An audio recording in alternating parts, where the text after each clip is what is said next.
আমাদের সাজেশনের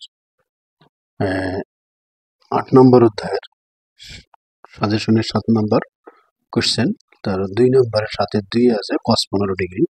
তো আমরা এখন cos 15 ডিগ্রির মান নির্ণয় করব। তো মান নির্ণয় করার জন্য cos 15 ডিগ্রিকে আমরা cos 45 মাইনাস cos 30 ডিগ্রি এটাতে কনভার্ট করে নিতে পারি। এখন আমরা cos a মাইনাস b এই সূত্র দিব। তো cos a মাইনাস b এর সূত্র আমরা জানি cos a cos b plus sin a sin b। তো আমরা এখানে লিখে নিব cos a অর্থাৎ cos 45, cos b অর্থাৎ cos 30 প্লাস sin a মানে sin 45, sin b মানে sin 30। এখন আমাদের করতে হবে এখানে যে মানটা আছে প্রত্যেকটার মান cos 45, cos 30, আমরা এই মানটা কিন্তু আমরা একটা সূত্রের সাহায্যে বের করতে পারি।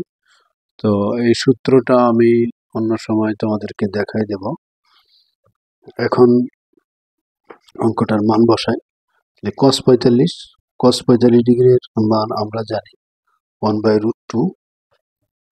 তো আমরা 1/√2 বসাইলাম। তারপরে cos 30 ডিগ্রির মান √3/2 প্লাস sin 45 ডিগ্রির মান আমরা জানি 1/√2, sin 30 ডিগ্রির মান আমরা জানি হাফ। এখন এটা যদি আমরা গুণ করে নেই তাহলে 3/2√2 পাবো প্লাস এখানে পাবো 1/2√2। তো এটাকে যদি আমরা 2 লসাগু করি তাহলে এখানে পাবো, অথবা যেহেতু একই জিনিস আছে লসাগু না করেও আমরা লিখতে পারি এখানে 2√2 ওখানে √3 প্লাস 1। এটাই কিন্তু এটার অ্যান্সার। আশা করছি তোমরা বুঝতে পেরেছো। এরকম আরো ইম্পর্টেন্ট ভিডিও পেতে আমার পেজটা ফলো দিয়ে বন্ধুদের মাঝে শেয়ার করবে। ইউটিউবে ডিপ্লোমা লার্নিং হাব লিখলে আমরা এটা ইউটিউবে পেয়ে যাবে। আশা করছি সবাই শিখতে পেরেছে। ধন্যবাদ।